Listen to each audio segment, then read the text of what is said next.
الله أكبر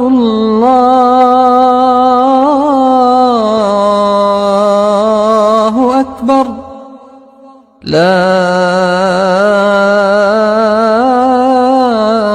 إله إلا الله.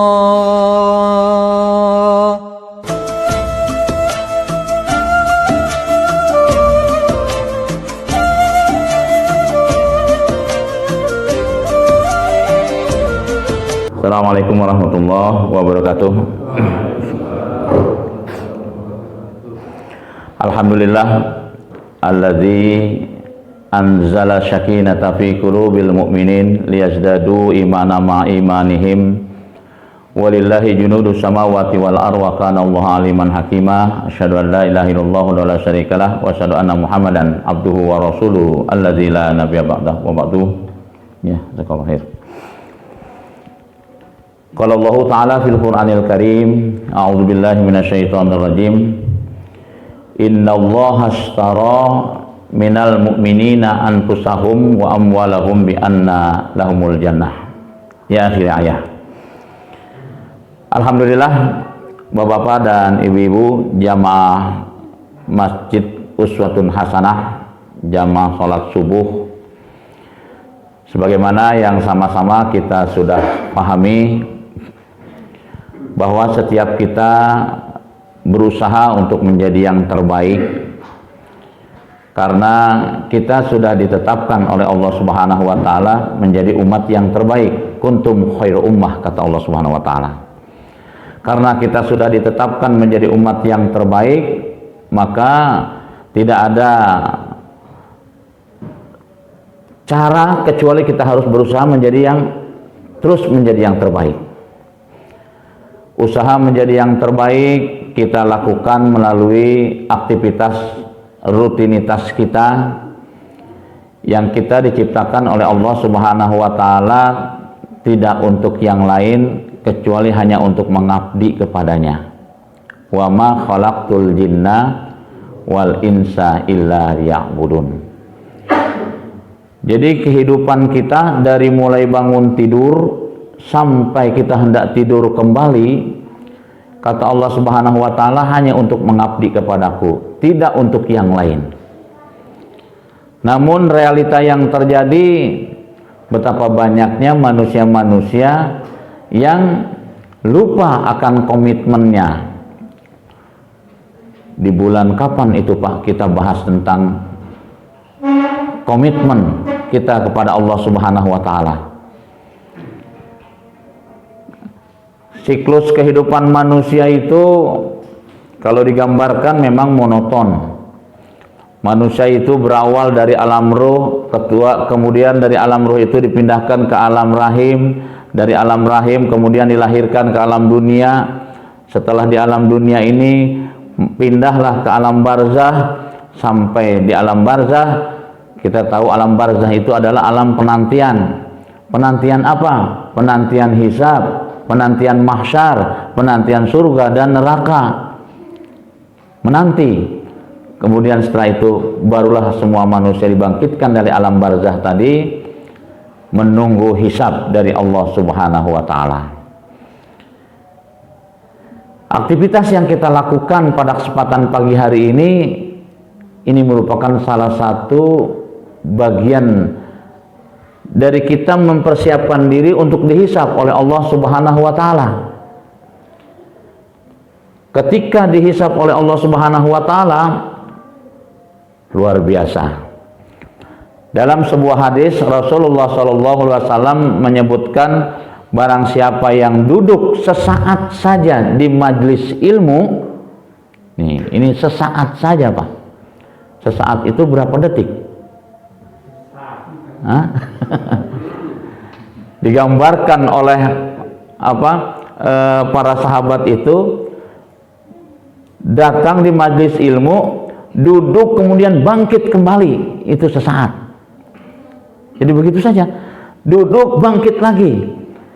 Sesungguhnya duduk yang sesaat itu lebih baik dari bumi beserta isinya. Masya Allah, luar biasa. andaikan kaum muslimin memahami betul tentang hadis Rasulullah Sallallahu Alaihi Wasallam tadi, saya yakin kaum muslimin itu tidak mau ketinggalan, ingin duduk bersama-sama di majelis ilmu. Bayangkan, diri kita tidak ada harganya, apalagi harta, jabatan dan sebagainya, dengan duduknya di majelis ilmu. Disitulah Allah Subhanahu wa Ta'ala memberikan keutamaan bagi umat Rasulullah Sallallahu Alaihi Wasallam dibandingkan dengan umat-umat terdahulu. Kenapa?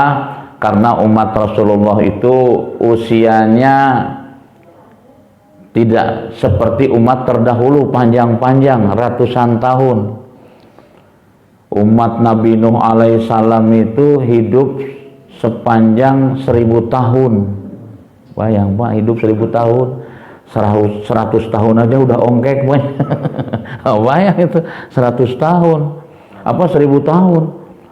Kita diberikan usia oleh Allah Subhanahu wa Ta'ala singkat, tapi karena Allah Maha Adil, Allah Maha Bijaksana, umat Rasulullah Sallallahu Alaihi Wasallam yang diberikan usia singkat namun diberikan amal-amal yang utama. Nah, itu Pak ya, amalnya utama. Siapa yang tadi sholat fajar sebelum sholat subuh, qabla subuh, itu disebut sholat fajar. Termasuk sholat subuh juga disebutnya sholat fajar. Sebelum sholat subuh, qabla subuh, kita sholat 2 rakaat, itu nilai pahalanya tidak cukup disimpan di dunia ini. Nggak cukup pahalanya disimpan di dunia. Itu besar nilai pahala sholat fajar Pak, luar biasa.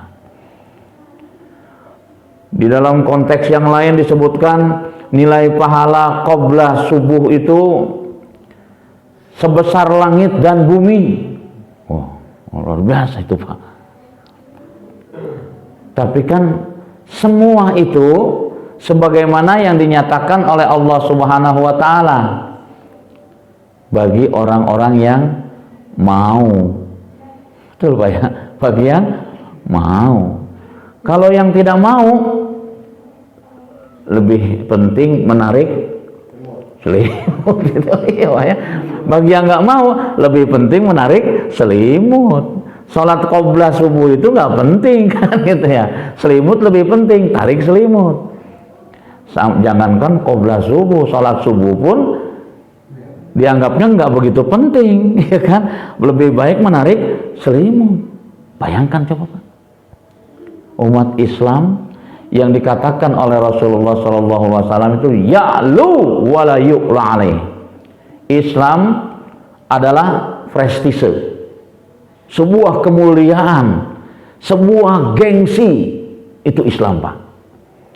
Tapi anehnya banyak umat Islam yang tidak merasa mulia dengan agamanya, banyak umat Islam yang tidak merasa bergengsi dengan agamanya, padahal kata Rasulullah ya'lu wala yu'la alaih, tidak ada yang bisa menandingi ketinggian al-Islam, nggak ada yang bisa, apapun.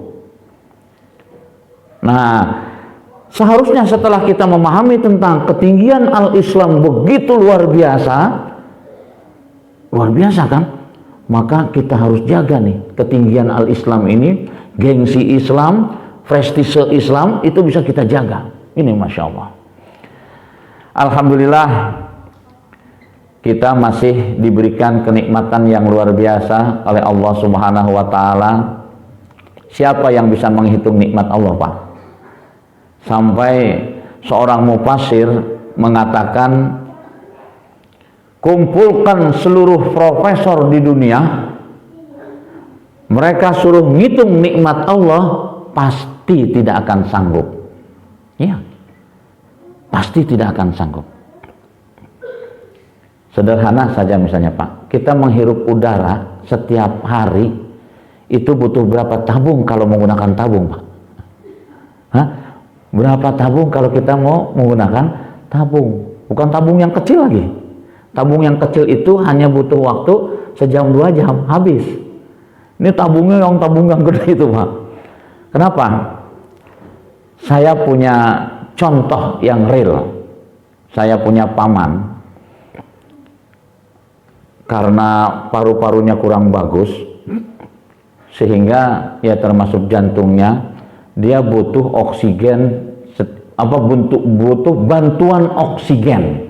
Oksigen mah sudah diberikan sesungguhnya oleh Allah Subhanahu wa taala, tapi paru-paru, teman-teman jantungnya dia tidak bisa menghirup oksigen yang disediakan oleh Allah Subhanahu wa taala, sehingga butuh oksigen dari tabung. Sehari dihabiskan itu 3 tabung besar Pak. 1 tabung harganya 700.000. 3 tabung 2.100.000. Siapa yang sanggup mengeluarkan uang 2.100.000? Konglomerat mampu. Hari-hari dia jalani dengan asupan oksigen dari tabung. Ternyata berjalan hanya di rumah sakit awal mulanya Pak. Awal mulanya di rumah sakit. Kata dokter, melihat ini hasil diagnosa yang dilakukan oleh dokter itu, Bapak sayang kalau tinggal di rumah sakit kalau hanya untuk asupan oksigen saja. Kenapa? Sebab kalau di rumah sakit kan harus bayar ruangan. Harus bayar ruangan. Bayar ruangan, bayar dokter, ya kan? Banyak yang harus dibayar kan? Maka lebih baik, saya sarankan kata dokter, lebih baik Bapak di rumah saja pasang oksigen tiap hari. Di rumah sakit 1 bulan itu habis uang hampir 1 miliar di rumah sakit. Akhirnya diputuskan, ya sudah kalau begitulah, bawa pulang ke rumah. Dibawa pulang ke rumah. Dijalanilah hidup dengan memasukkan oksigen setiap hari itu. 1 hari, 1 pekan, 1 bulan, ternyata hanya sanggup berjalan 3 bulan. Setelah 3 bulan, kata Allah, cukuplah, segera kembali kepadaku. Begitu Allah SWT kan, cukup 3 bulan, selesai. Berapa uang yang sudah dikeluarkan? Total seluruhnya 2,7 miliar. Mahal Pak ya? Itu baru oksigen yang selalu kita hirup tanpa kita sadari. Baru terasa setelah COVID Pak ya, saturasi turun. Saturasi turun, butuh oksigen. Masya Allah, itu luar biasa ternyata oksigen itu. Nah, COVID ini kapan berakhir? Tidak akan pernah berakhir kecuali Allah akhiri, gitu kan gitu. Kata Allah Subhanahu wa taala, biarkanlah COVID berjalan sendirinya sampai akhirnya berawal dari pandemi menyeluruh ke seluruh dunia, sampai pada akhirnya karena sudah terbiasa jadi endemi. Endemi itu ya penyakit pada umumnya. Kan COVID ini sinopsis Pak. COVID itu sinopsis dari penyakit yang biasa. Demam kan biasa, batuk, pilek biasa, kan gitu. Sakit kepala biasa, semuanya biasa. Penghilangan penciuman juga biasa. Orang lagi pilek pasti hilang penciuman kan gitu. Lagi pilek mampet, hilang penciuman, kan begitu. Mulut nggak enak, ya orang sakit makan apapun nggak enak. Cuman memang kadang-kadang orang kita itu baru nawarin ke yang sakit yang enak-enak. Iya, makanan yang paling enak sekalipun kalau lagi sakit udah nggak enak, kan gitu, nggak enak. Makanya kalau mau nawarin jangan lagi sakit Pak. Iya, mau apel, mau anggur. Oh, sakit nawarin apel kan ya. Kalau lagi sehat, tawarin apel, tawarin anggur, tawarin makanan yang enak, itu lagi sehat. Jangan lagi sakit. Lagi sakit mah percuma. Makan apapun gak enak. Nah, makanya saya katakan COVID ini adalah sinopsis. Jadi sebuah kesimpulan yang diambil dari COVID itu, semua penyakit semuanya adalah umum. Kan gitu ya.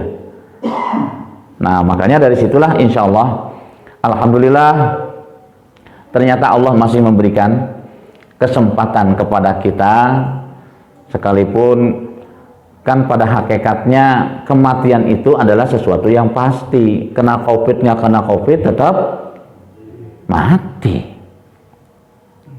Hanya 2 tahun ini Allah ingin mematikan manusia itu secara berbarengan gitu, melalui pandemi COVID. Kan semua usia itu sudah ditentukan oleh Allah Subhanahu wa taala. Hanya 2 tahun ini secara berbarengan Allah matikan. Sampai malaikat itu tanya ke COVID. COVID, kata malaikat itu, kamu dapat perintah Allah mematikan manusia berapa? 1000 orang. Sudah bekerja COVID itu, 1000 orang kena COVID, meninggal, kena COVID, meninggal, kan gitu ya. Ternyata yang meninggal 10.000. Malaikat nanya lagi, COVID, kamu seenaknya saja mematikan orang 10.000, kan kata Allah cuma 1000. Iya, saya sudah melaksanakan tugas sesuai dengan perintah Allah. 1000 orang meninggal dunia, yang 9.000 tidak ada urusan dengan saya. Lantas siapa? Ya oleh dirinya sendiri. Kenapa? Karena rasa takut yang berlebih itulah sehingga mempersempit paru-paru, susah nafas, saturasi semakin turun, semakin turun, semakin turun, dan itulah penyebabnya. Makanya Allah Subhanahu wa taala di dalam sebuah hadits qudsi itu menyebutkan bahwa semua apa yang ada di permukaan bumi ini itu semuanya biiznillah. Hatta di dalam surat An-Nahl itu disebutkan daun yang jatuh dari ranting itu atas izin Allah. Enggak, kan kita sering beranggapan karena sudah kering jatuh gitu ya. Ternyata banyak daun yang kering nggak jatuh-jatuh. Itu tidak. Dan belum ada izin dari Allah. Makanya ketika Allah izinkan jatuh. Itu artinya bahwa semua makhluk Allah berada dalam genggamannya. Gimana kata Allah? Betapa indahnya kalau kita berusaha untuk terus mendekatkan diri kepada Allah Subhanahu wa taala. Bapak-bapak dan ibu-ibu jamaah salat subuh Masjid Uswatun Hasanah. Tema pada kesempatan pagi hari ini apa, Pak Rasid? Tema pada kesempatan pagi hari ini, ku jual diri, yo, ku jual diriku dan hartaku untukmu. Boleh Pak jual diri Pak? Boleh nggak jual diri Pak? Nggak boleh ya? Kata siapa? Itu buktinya ada. Itu saya angkat tema ini itu dari salah satu firman Allah. Surat 9 ayat 111. Surat 9 ayat 111 Pak. Surat apa Pak? Surat At-Taubah ayat 111. Gimana kata Allah Subhanahu wa taala? Innallaha ashtara, sesungguhnya Allah akan membeli. Tuh. Ya. Minal mu'minina anfusahum wa amwalahum. Allah akan membeli sebagian diri, harta dari orang-orang yang beriman itu. Berarti boleh Pak menjual diri. Boleh menjual diri hanya kepada Allah. Nggak boleh menjual diri kepada selain Allah. Meskipun realita yang terjadi banyak yang menjual dirinya kepada selain Allah. Nah itu.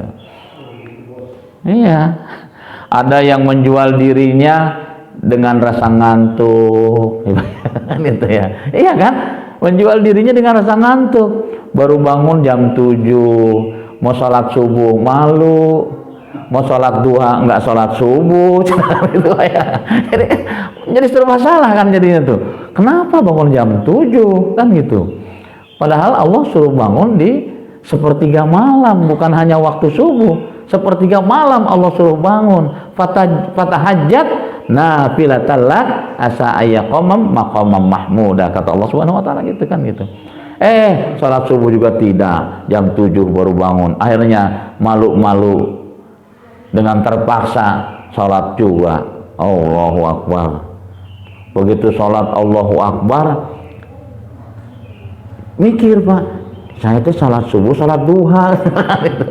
Karena kesiangan serba salah. Nggak apa-apalah disatukannya sholat subuh sama sholat duha. Gitu, ya. Masya Allah. Kenapa? Karena dia berpikir kan ada sholat jamaah kosor. Boleh dijamak ya. Sekarang saya jamak sholat subuh sama sholat duha. Ini jamak sholat subuh dengan sholat duha. Masya Allah itu ya. Allahu Akbar. Ya, itulah. Makanya itu baru dari sisi satu kenikmatan Pak, ya kan? Kita menghirup udara itu Allahu Akbar, gratis. Hidup udara gratis Pak. Kata siapa gratis Pak? Bayar. Kan Allah jual tadi. Allah jual oksigen ke kita, kita harus beli. Dengan cara apa membeli oksigen itu? Kita beli oksigen itu dengan taat. Ati Allah wa ati Rasul. Itu caranya membeli oksigen Pak. Bayangkan coba orang yang tidak taat kepada Allah Subhanahu wa taala, dia mencuri oksigen dari Allah Subhanahu wa taala. Ya, dia nggak sadar, dia perampok oksigen Allah. Nggak sadar dia. Ya kan? Nah, ini makanya saya angkat tema ini biar kita paham bahwa ternyata membeli oksigen yang setiap hari kita hirup itu dengan ketaatan kepada Allah Subhanahu wa taala. Itu kita beli dengan taat kepada Allah. Ati Allah wa ati Rasul. Apapun yang Allah perintahkan kita laksanakan, apa yang Allah larang kita jauhkan. Itulah salah satu pembelian kita. Beli oksigen. Terus beli apa lagi? Banyak sekali kenikmatan yang Allah berikan itu. Mata bisa melihat. Gratis Pak, bisa melihat Pak? Gratis, harus dibeli gitu. Harus kita beli. Dengan cara apa kita beli? Taat tadi kepada Allah. Sehingga di dalam salah satu firman Allah Subhanahu wa taala disebutkan oleh Allah, walaqad zara'na li jahannama katsira minal jinni wal ins. Surat Al-A'raf ayat 179. Aku menyediakan satu tempat yang tidak mengenakan. Justru malah dipilih oleh jin dan manusia. Aneh manusia itu Pak ya. Allah menyiapkan tempat yang tidak mengenakan. Tempat yang paling tidak enak, paling tidak enak. Itu pakai paling nih Pak ya. Pokoknya udah nggak enak aja tempat itu. Dipilih oleh manusia. Kan aneh. Manusia yang bagaimana yang memilih tempat yang gak enak itu? Lahum qulubun la yafqahuna biha. Manusia yang dikasih hati oleh Allah tapi tidak digunakan hatinya untuk memahami ayat-ayat Allah. Masya Allah. Nah ini Pak, Allah menyiapkan tempat yang tidak mengenakan. Apa itu yang tidak mengenakan? Makanya disebut kalimatnya walaqad zara'na li jahannama. Apa tuh? Tempat yang gak mengenakan itu adalah neraka jahanam. Namanya juga udah ngeri Pak ya, jahanam. Meskipun ada orang Indonesia mengasih nama jahanam Pak. Kenapa? Kamu ngasih nama jahanam? Ada di Al-Quran katanya. Kan disuruh memberikan nama itu dari Al-Quran. Wah ini bagus nih, jahanam. Masya Allah. Iya, ada juga yang terkenal namanya Pak, Narun. Ada yang namanya Naro? Tahu ya. Nar itu neraka, itu kan api neraka. Ada juga yang kasih nama gitu Pak. Kenapa? Dari Al-Quran. Nar kan gitu ya. Nah, mata hati Allah berikan, tapi kita tidak gunakan. Walahum a'yunun, aku berikan mata, tapi kamu tidak gunakan juga mata. Ya, jadi kita beli ya kenikmatan-kenikmatan Allah itu, mata bisa melihat, Masya Allah. Pernah saya sampaikan kalau nggak salah, saya pernah sengaja pergi Pak sholat subuh di apa yang di tunanetra tuh? Wiyataguna. Saya sengaja sama teman-teman itu pergi ke Wiyataguna, sholat subuh di sana Pak. Pengen merasakan apa namanya itu kalau gitu, belajarlah dari mereka-mereka yang tunanetra itu. Saya berangkat dari sini 3:30 Pak. 3:30 berangkat ke sana. Apa yang terjadi? Begitu sampai sana 3:30, saya sampai sana sekitar jam 4-an lah. Subuh jam 4:30. Jam 4 sampai sana. Nangis saya Pak. Tunanetra sudah memenuhi masjidnya. Bayangkan Pak. Penuh Pak, jam 4 mereka sudah penuh. Bersap-sap mereka Pak. Subuh masih setengah jam lagi. Dia sudah bersap-sap di sana Pak. Makanya saya nangis di situ Pak. Masya Allah. Allah kurangi kenikmatan kepada dia, mata tidak bisa melihat. Tapi dia merasakan nikmat Allah yang luar biasa. Melaksanakan sholat subuh. Di masjid berbondong-bondong mereka datang, saling tuntun-menuntun satu dengan yang lain. Itu laki-laki dan wanita Pak. Karena yang sebelahnya itu wanita. Itu kan ya. Terus berjalan saling nuntun. Masya Allah. Dan yang luar biasa. Mereka datang ke masjid itu Pak. Sambil zikir. Beda dengan kita. Kita ke masjid kembali ngehulang. Apa yang dipikirkan kadang-kadang nggak jelas itu mau ke masjid Pak ya. Yang lebih repot lagi ke masjid itu mikir apa? Mikirin hutang. Makanya ke masjid mikirin hutang Pak ya. Mereka zikir Pak. Subhanallah, alhamdulillah, Allahu akbar, subhanallah, alhamdulillah, Allahu akbar. Yang lainnya itu ada yang apa? Murojaah Pak, sambil jalan murojaah. Dia murojaah sambil jalan itu. Masaluhum kamasalil ladzi istawqada naran falamma dha'at ma hawlahu zaballahu binurihim wa tarakahum fi dhulumatin la yubsirun. Terus lagi murojaah surat Al-Baqarah cek saya teh. Masya Allah. Nangis saya Pak di situ. Ya. Nangisnya di mana? Ya. Mata saya bisa melihat tidak melakukan hal yang dilakukan oleh mereka. Padahal dia dikurangi kenikmatan oleh Allah, matanya tidak bisa melihat. Tapi mensyukuri nikmat Allah luar biasa. Kita yang diberikan mata melotot, bisa melihat kenikmatan yang luar biasa, tapi ternyata tidak bisa melakukan seperti yang orang-orang tunanetra itu. Masya Allah. Sudah berbondong-bondong masih duduk. Kemudian di dalam masjid dia sambil zikir, ada yang zikir, ada yang murojaah terus. Itu di masjid itu bergema Pak. Jadi di masjid itu bergema itu suara yang zikir, suara yang murojaah. Mereka tidak saling tahu satu dengan yang lain siapa itu di sebelahnya, tapi mereka hafal dengan insting dia. Ini si fulan, suaranya si fulan, dia hafal semua. Masuk saya nggak kebagian di dalam, harus di teras. Saya sholat di teras. Dah sholat. Kemudian ada yang azan. Subhanallah, suara lantunan azannya itu nikmat sekali Pak. Suaranya memang bagus-bagus itu Pak ya. Dia lantunkan suara azan, kemudian sholat qobliyah, ya tadi sholat fajar itu. Setelah sholat nggak lama qomat, masuklah ustadznya itu Pak. Masih muda, ya tunanetra juga Pak. Tunanetra masuk ya ke dalam jadi imam dia. Yang luar biasa. Pada saat itu saya serasa sholat di Masjidil Haram. Suaranya lembut, nikmat itu Pak. Kalimat demi kalimat dilantunkan itu dengan bahasa ya dengan tadi lantunan Al-Quran yang begitu indahnya, Masya Allah. Waduh, makin terasa di situ Pak. Allahu Akbar. Mereka yang dikasih kekurangan oleh Allah Subhanahu wa Ta'ala, tapi mereka berusaha untuk maksimal hidupnya. Maksimal. Di dalam surat Al-Isra itu Pak. Nah ini juga harus menjadi perhatian buat kita. Ada orang yang ketika hidup di dunia dia dalam keadaan melihat. Tapi ketika dibangkitkan oleh Allah Subhanahu wa Ta'ala, mereka dalam keadaan buta. Itu bisa dibaca dalam surat Al-Isra itu, saya lupa ayatnya. Ayat 72 atau 172, saya lupa itu dalam surat Al-Isra itu.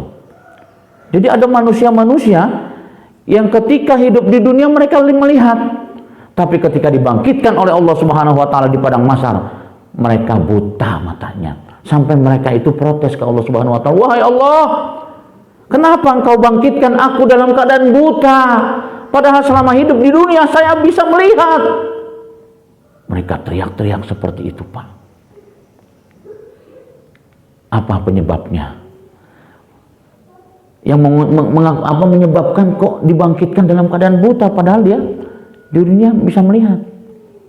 Itulah yang digambarkan oleh Allah Subhanahu wa taala dalam sebuah hadis qudsi dan diperkuat oleh Rasulullah SAW di dalam hadis-hadisnya.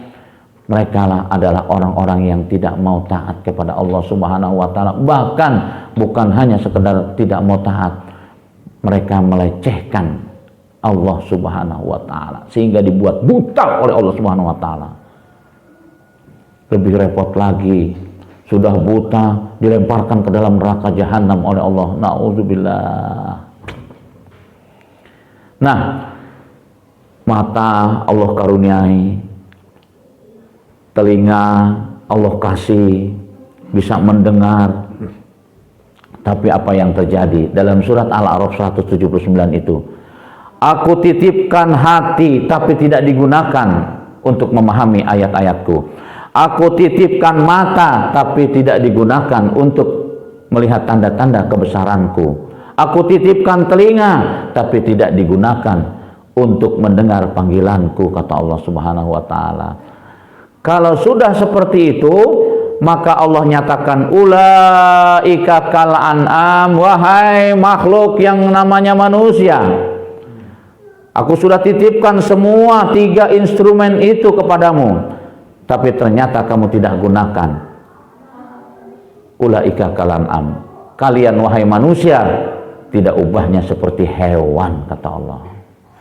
Jadi ternyata Pak, kalau dari kacamata ayat itu banyak sekali binatang-binatang yang berdasi, binatang-binatang yang berjas, banyak sekali. Kenapa? Karena tidak menggunakan 3 instrumen itu. Itu kalimat Allah. Ulaika kal an'am. Bahkan Allah nyatakan pada kalimat akhir ayat itu, balhum adall, bahkan lebih rendah lagi dari hewan. Siapa mereka-mereka itu? Ulaika humul ghafilun. Mereka lah orang-orang yang lalai sepanjang hidupnya. Dia lupa bahwa dirinya itu adalah seorang pedagang. Harus dia jual dagangannya ke Allah Subhanahu wa taala, tapi justru malah dia jual dagangannya kepada selain Allah. Padahal Allah sudah titipkan dirinya itu agar dikembalikan, dijual lagi ke Allah Subhanahu wa taala. Malah dijual ke orang lain. Kebayang nggak, Pak? Ada yang nitip sesuatu ke kita, ngasih sesuatu ke kita, dijual. Ya, berarti tidak menghargai si pemberi. Banyak manusia yang demikian. Makanya dinyatakan dalam konteks yang lain, kata Allah Subhanahu wa taala, walakinna aksaran nasi la yashkurun. Kebanyakan manusia, kata Allah Subhanahu wa taala, mereka tidak pandai mensyukuri nikmatku. Mata yang bisa melihat. Bapak tahu Onassis, Pak? Tahu Onassis siapa itu, Pak? Onassis, Pak?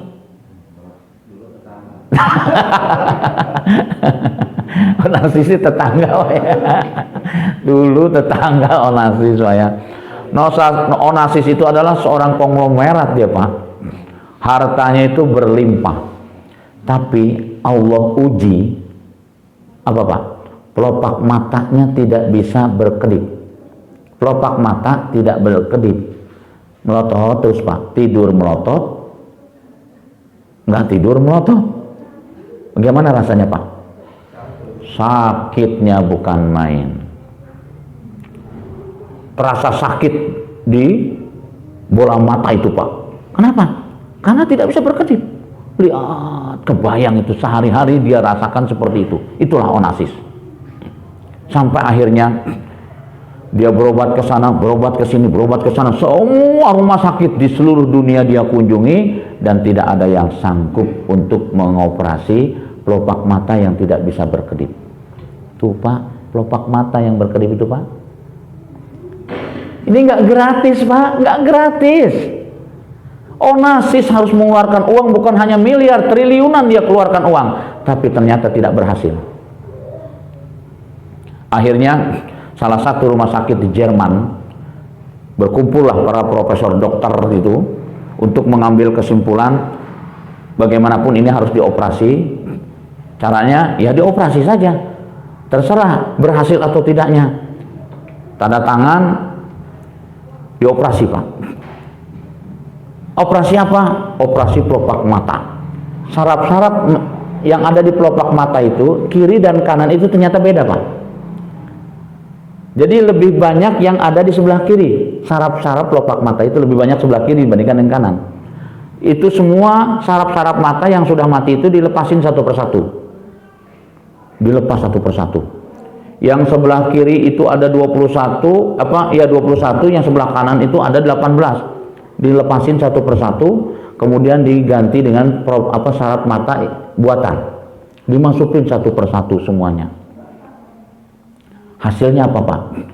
Pelopak matanya tidak bisa membuka. Nutup begitu Pak. Tadinya kan menutup, dioperasi ternyata nggak berhasil. Pelopak matanya nutup aja. Nutup aja pelopak mata. Dia kok nggak bisa bergerak ya? Ya nggak konek. Kekuasaan Allah Subhanahu Wa Taala Pak. Wah, luar biasa itu pelopak mata. Masya Allah. Kita perasaan enak aja kita gunakan pelopak mata ya Pak. Nggak gratis itu Pak. Berapa triliun itu harus dikeluarkan uang oleh Onasis. Karena dolar jadi kalau rupiah kan jadi triliun Pak. Apa yang terjadi? Sudahlah. Diambil satu kesimpulan, dibuatkan apa Pak? Kacamata. Onasis harus pakai kacamata, yang kiri kanan kacamatanya itu ada dinamo untuk menggerakkan pelopak mata, disambungkan dengan benang itu di pelopak matanya itu, kemudian disetting dinamo yang kanan dengan yang kiri itu beda. Gerakan kiri dan kanan lebih banyak yang kiri dibandingkan dengan yang kanan. Bapak pernah ngitung nggak Pak? Nggak pernah ngitung Pak. Kiri itu lebih banyak bergeraknya Pak, berkedipnya maksudnya ya berkedipnya itu lebih banyak yang kiri dibandingkan dengan yang kanan. Dibuat seperti itu. Ya udah, ditentukan setiap per detik itu pelopak mata bergerak, gitu. Turun lagi, gitu. Gerak terus. Pakai kacamata. Hanya sebatas itu, uang sudah triliunan. Sampai meninggalnya Onasis itu. Kalau pernah ada filmnya Pak? Ada filmnya itu di televisi. Saya tahu itu, nonton di televisi soalnya. Ada filmnya itu. Kenikmatan luar biasa Pak. Siapa yang bisa ngitung itu Pak? Kenikmatan itu gak ada. Telinga bisa mendengar. Ini suatu kenikmatan yang luar biasa Pak. Bapak pergi ke toko elektronik. Di situ Bapak menemukan elektronik harganya dari mulai yang 10.000 sampai yang 100 juta. Ada. Toko elektronik Pak ya? Ada. Yang membedakan apa Pak? Hah? Kualitas suara. Bukan.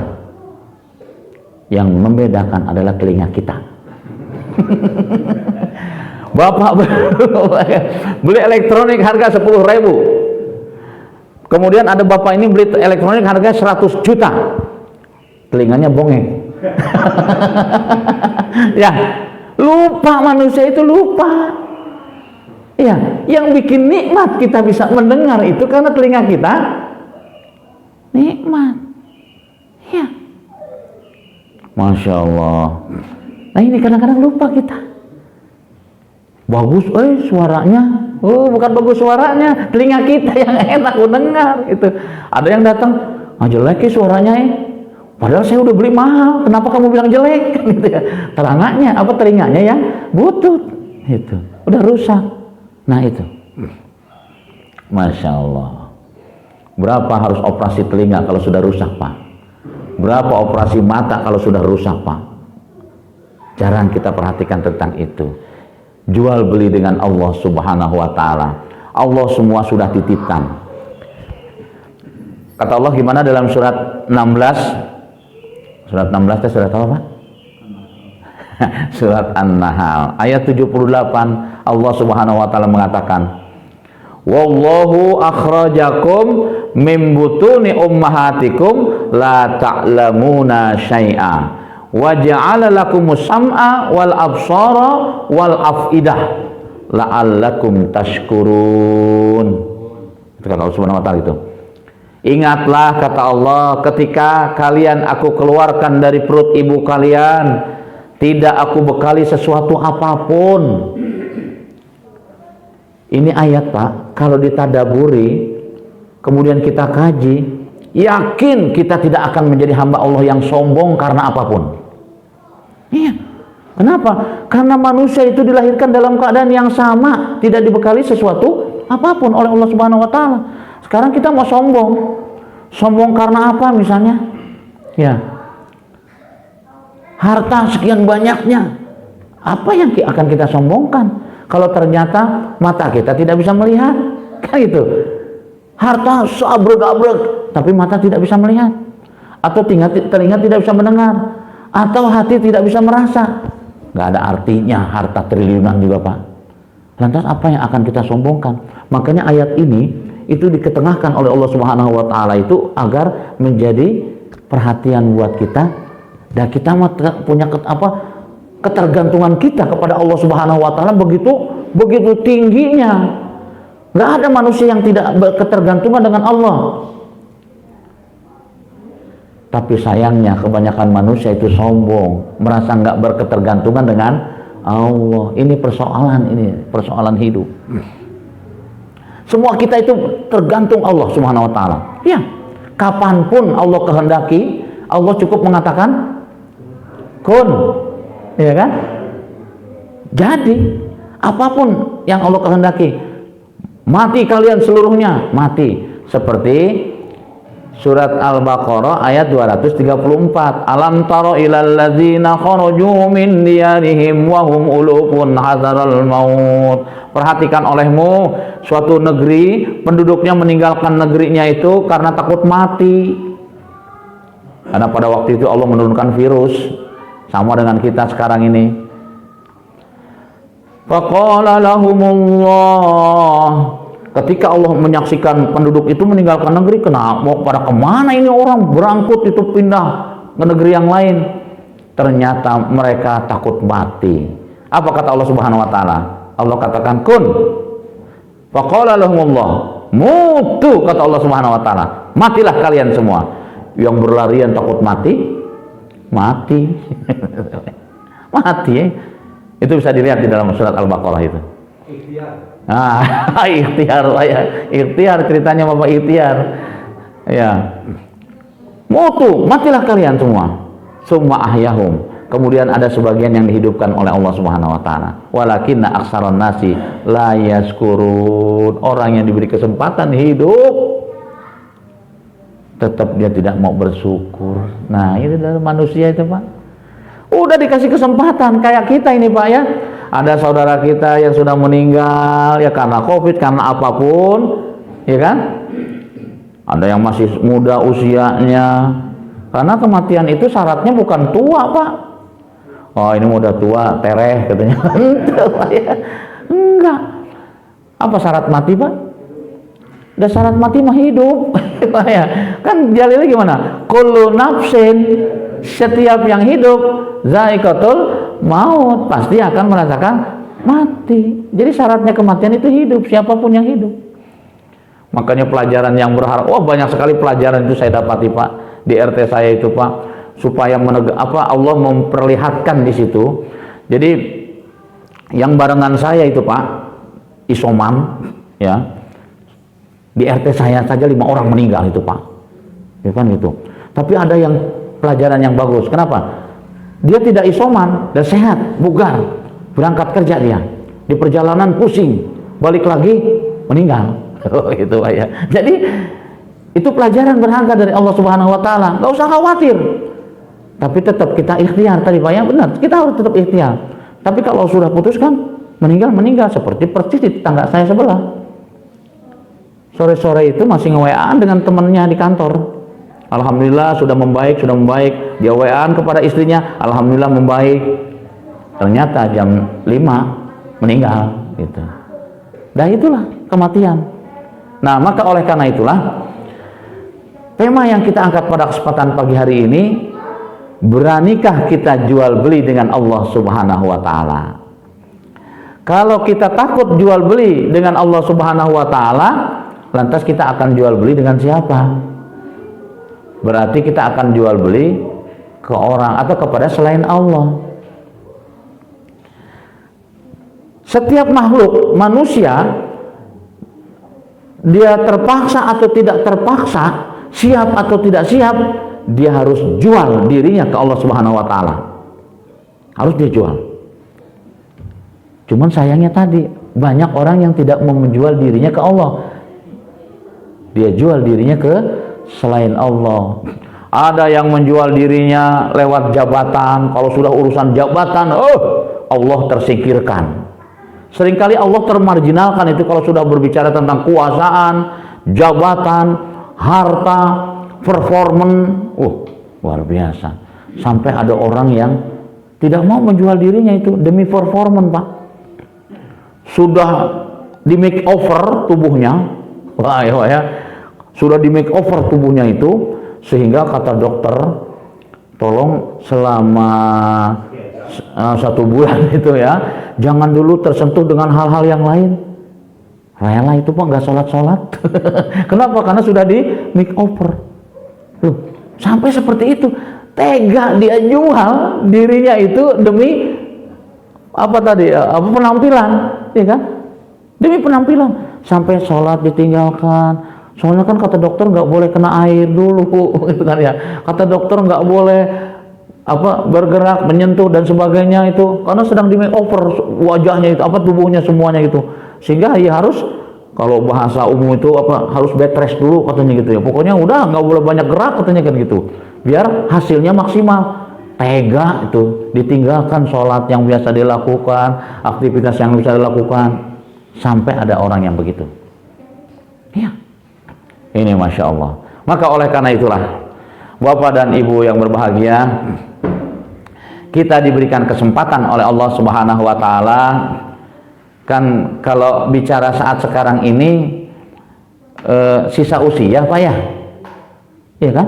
Sisa usia. Berapa lagi sisa usia yang akan kita jalani? Padahal kalau kita coba telusuri, usia kita katakan sekarang sudah 50 ya. Usia 50, ibadah yang kita lakukan ke Allah Subhanahu wa taala sudah sesuai atau belum? Ketika kita tanya itu, banyak yang geleng-geleng kepala, Pak. Belum sesuai. Sekarang sudah usia 50, ibadah masih belum sesuai dengan yang Allah inginkan. Salat zuhur yang harusnya sesuai dengan yang Allah inginkan kan gitu ya, di awal waktu geser dengan berbagai pertimbangan alasan kan gitu ya. Bayangkan coba. Wah iya, bermacam-macam itu. Ada yang urusan proyek, apalagi kalau yang kerja di bursa saham Pak ya. Waduh, itu tuh kayaknya sholat itu barang berat itu Pak, sholat itu Pak. Iya, sholat itu barang berat. Makan juga harus di tempat. Kenapa? Karena yang namanya bursa saham itu kan harus melototin monitor kan. Terus 1 menit aja berubah itu sudah kan angka itu kan ya. Wah, sampai mau sholat mikir Pak ya. Akhirnya terpaksa dia sholat di depan monitor. Allahu Akbar. Allah, sampai seperti itu Pak. Allahu Akbar. Itu seperti ibu-ibu yang gandrung sinetron. Pengen sholat di awal waktu tapi sinetron kagok gitu kan gitu. Terpaksa dia sholat sambil di sebelahnya televisi. Allahu Akbar. Ayah nu gitu Pak ya. Di dia ayah tuh mana gitu Pak? Nggak ada di sini Bapak ya. Allahu Akbar. Ini ya. Iya orang kalau sudah gandrung sinetron itu Pak, wah sampai nggak mau lupa itu Pak. Pokoknya nggak mau tertinggal. Padahal sinetron itu kamuflase. Jadi memang hampir rata-rata ini Orang Indonesia suka dibohongin gitu. Gitu ya. Dan sinetron kan hanya kamuflase itu. Tapi kenapa kok sampai ada yang terharu, harus nangis gitu Pak? Padahal itu hanya kamuflase. Masya Allah orang Indonesia itu Pak. Nah, jadi innallaha astara minal mu'minina anfusahum wa amwalahum bi anna lahumul jannah. Nah, luar biasa di sini Pak. Kita jual diri kita jual harta kita dengan harga surga. Padahal kita sudah tahu Rasulullah SAW pernah menyatakan bahwa aku dimasukkan surga oleh Allah Subhanahu wa taala itu bukan karena amalan-amalanku. Kenapa? Pasti tidak akan seimbang. Jadi nggak akan seimbang Pak. Iya. Kenapa? Saking nikmatnya surga. Gimana kita mau bayangkan coba Pak? Begitu kita dinyatakan oleh Allah Subhanahu wa taala, udkhuli fi ibadi wadkhuli jannati, wahai hambaku, silahkan kalian masuk ke dalam surgaku. Begitu masuk ke dalam surga, kita sudah diperlihatkan para bidadari. Bukan hanya satu, 70 bidadari menyambut kita Pak. Di dunia mah 2 ge geus 1000 tuai. Ya kan? 2 ge geus 1000 tuai. 70 Pak nanti di surga. Masya Allah, itu luar biasa. Ternyata yang pertama kali menyambut itu adalah istri kita sendiri.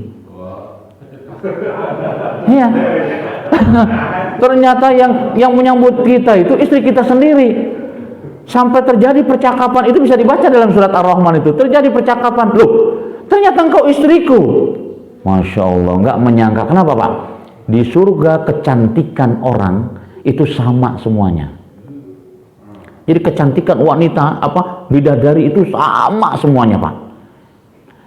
Orang yang paling cantik di dunia itu siapa Pak? Susah Pak ya, relatif itu mah. Dan rela dalam tanda kutip. Iya Pak ya.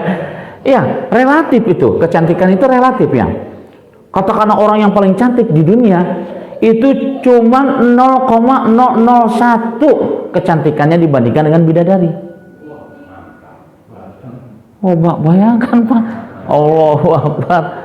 Sampai kalau Bapak baca dalam surat Yasin itu ayat 55, Allahu Akbar. Terperanjak kita melihat kecantikan bidadari yang luar biasa itu sampai lupa segalanya itu Pak. Itu dalam surat Yasin disebutkan begitu. Mereka lupa ketika dimasukkan ke dalam surga oleh Allah Subhanahu wa taala. Kenapa? Memandang kecantikan para bidadari itu, dan yang luar biasa Allah berikan kekuatan untuk bisa melayani 70 bidadari itu. Wah, makanya nggak bisa dibeli dengan apapun Pak, surga itu Pak. Tapi Allah beli diri kita dan harta kita dengan surga. Ini luar biasa. Nah, makanya kalau para sahabat itu mendengar apa yang diungkapkan oleh Rasulullah tentang surga, wah luar biasa, berusaha untuk mendapatkan, berusaha untuk meraih. Begitu Pak. Jadi berusaha, apa yang dilakukan oleh Rasulullah dilakukan oleh sahabat. Begitu seterusnya. Kenapa? Saya ingin masuk surga, saya ingin masuk surga. Dan begitu Pak, sahabat itu Pak. Kenapa? Tidak bisa terbayangkan. Nggak apa-apa di dunia saya seperti ini, tapi nanti di surga saya mendapatkan sesuatu yang luar biasa. Sekarang sudah ada sebenarnya gambaran seperti di surga Pak. Hanya bedanya harus nunggu waktu. Mau makan tinggal pencet kan sekarang Pak. Ya Pak, GoFood. Nah, itu gambaran surga sebenarnya Pak. Jadi kita pengen apa? Tinggal ngomong. Saya pengen makan pizza. Sudah ada di depan pizza itu. Jadi yang model GoFood sekarang itu sebenarnya gambaran surga nanti seperti itu Pak. Tinggal ngomong kita, nggak usah pakai pencet-pencet lagi. Gitu ya. Iya.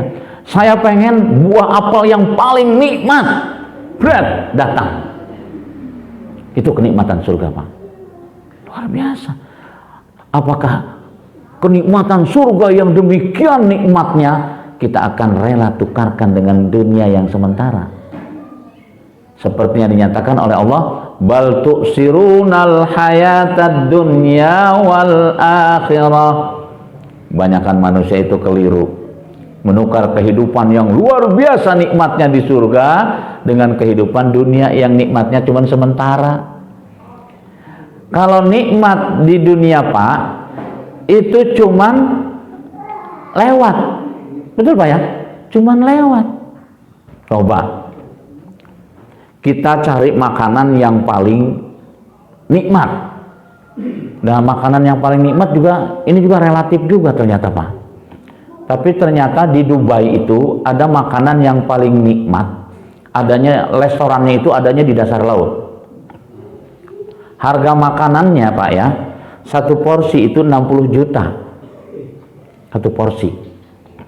Kalau Bapak lihat YouTube itu ada yang upload seorang artis, dia ikut makan di sana. Pengen merasakan makan di Dubai, di dalam laut, makanan itu yang paling murah. Kenapa nggak berani? Sebab yang paling mahal itu 127 juta. Makanan Pak. Saya pikir makanannya kayak gimana? Sedikit aja Pak. Cuman memang ditaburin emas. Ditaburin emasnya dimakan Pak ternyata Pak. Belum pernah makan emas Pak ya? Ikan mas sering kali ya. Saya juga nggak kepikir tuh ditaburin emas Pak. Emasnya itu ada yang dibikin bubuk, ada juga yang diserut si emasnya itu. Dimakan. Masya Allah nikmatnya luar biasa. Itu kata artis saya lihat di YouTube itu Pak. Allahu Akbar, ternyata ada orang makan kayak gini Pak. Penasaran, dia pengen makan makanan yang ditaburi emas. Masya Allah. Dubai Pak, kalau pengen mau nyoba barangkali ke Dubai sana Pak. Allahu Akbar. Coba katakan nikmat, tapi kan nikmatnya selewat Pak ya. Yang namanya makanan nikmatnya hanya di lidah, bukan di tenggorokan Pak. Iya kan, di lidah. Apakah karena makan itu ada nikmatnya di lidah, kemudian kita sayang supaya nikmat terus di kolom. Ya jadi nggak nikmat Pak ya. Ternyata nikmatnya cuma sebentar. Yang namanya di surga, kenikmatan itu nggak pernah putus Pak. Lah gimana tidak coba? Makanan yang paling nikmat kita makan, ada batasan, kenyang. Di surga makan sekenyang sebanyak-banyaknya nggak akan kenyang. Minum yang paling enak kita minum sebanyak-banyaknya tidak akan kembung. Itu kenikmatan namanya Pak. Yang namanya kenikmatan begitu. Hari di dunia makan lagi asik, hengam. Udah gak nikmat lagi kan Pak ya. Bukan kenikmatan yang abadi. Makanya surga itu adalah kenikmatan yang abadi. Makan sebanyak-banyaknya tidak akan kenyang, minum sebanyak-banyaknya tidak akan kembung. Apa namanya tuh? Bergaul dengan istri sebanyak-banyaknya mualek itu kenikmatan itu Pak ya. Subhanallah, itu luar biasa. Udah masuk surga belum? Sudah? Oh sudah. Kenapa nggak ngasih tahu Pak? Saya nikmat soalnya nih bicara tentang surga saya Pak ya. Insya Allah mudah-mudahan kita diberikan kemampuan oleh Allah Subhanahu Wa Taala, meskipun amal kita apa adanya. Amal kita tidak semaksimal apa yang bisa kita lakukan, tapi mudah-mudahan kita berusaha untuk melakukan amal-amal yang maksimal, amal-amal bukan apa adanya, tapi kita berusaha mengadakan amal yang terbaik. Insya Allah ketika itu usaha yang kita lakukan, Allah berikan kekuatan kepada kita. Dengan kerendahan hati marilah sama-sama kita bermunajat ke Allah Subhanahu Wa Taala. Terlebih dahulu kita beristighfar. Astaghfirullahaladzim, astaghfirullahaladzim, astaghfirullahaladzim alladzi la ilaha illa huwal hayyul qayyum wa atubu ilaih. Innallaha wa malaikatahu yusholluna 'alan nabi ya ayyuhalladzina amanu shallu 'alaihi wa sallimu taslima. Allahumma shalli wa sallim ala sayyidina Muhammadin fil awwalin wal akhirin wa radhiyallahu an ashabi rasulillahi ajmain hamdan syakirin hamdan na'imin hamdan yuwafi ni'amahu wa yukafi mazidahu ya rabbana ya rabbana ya rabbana lakal hamdu wa lakas syukru kama yanbaghi li jalal karim wa 'azimi sultanik. Allahumma inna nas'aluka ridhaka wal jannah, Allahumma inna nas'aluka ridhaka wal jannah, Allahumma inna nas'aluka ridhaka wal jannah wa na'udzubika min sakhatika wan nar wa na'udzubika min sakhatika wan nar wa na'udzubika min sakhatika wan nar. Allahumma rabbana hab lana min azwajina wa dzurriyyatina qurrata a'yun waj'alna lil muttaqina imama. Allahumma ya arhamar rahimin irhamna ya Allah. Berilah kemampuan kepada kami untuk mensyukuri atas segala nikmat yang Kau berikan kepada kami. Berilah kekuatan kepada kami untuk bisa menjual diri kami, harta kami kepadamu ya Rabbana. Engkau akan beli dengan surga yang luar biasa kenikmatan ya Arhamar Rahimin.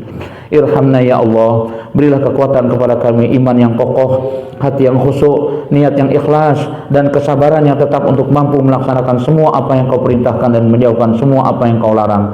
Ya ilahana ya Rahman ya Rahim, innaka ta'lamu anna hazil quluba qad ijtama'at ala mahabbatik wa taqat ala ta'atik wa tawahadat ala da'watik wa ta'ahadat ala nusrati syariatik. Fawasikillahu marabitutaha wa adim muddaha wa ahdiha subulaha wa amlaha binurika alladhi la yakhbu wasrah suduraha bifaidil imani bik wa jamili tawakkuli alik wa ihabi ma'rifatik wa mita ala syahadati bisabilik innaka al-maulana wa alimun nasir ya Rabbana ya Rahman ya Rahim. Pandemi masih berlangsung di negeri kami, angkatlah pandemi dari negeri kami ya Rabbana, agar kami bisa beraktivitas sebagaimana biasanya ya Allah. Ya Rahman ya Rahim, kami mohon kepadamu, jadikanlah keluarga kami keluarga yang sakinah mawaddah warahmah. Jadikan anak-anak kami keturunan yang soleh dan soleha ya Arhamar Rahimin, sehingga bisa bersama-sama kami di surganya nanti ya Allah. Allahumma rabbana atina fid dunya hasanah wa fil akhirati hasanah wa qina azabannar. Subhana rabbika rabbil izzati amma yasifun wa salamun alal mursalin walhamdulillahi rabbil alamin. Aqulu qouli hadza wa astaghfirullahal azim li wa lakum minkum. Wassalamualaikum warahmatullahi wabarakatuh.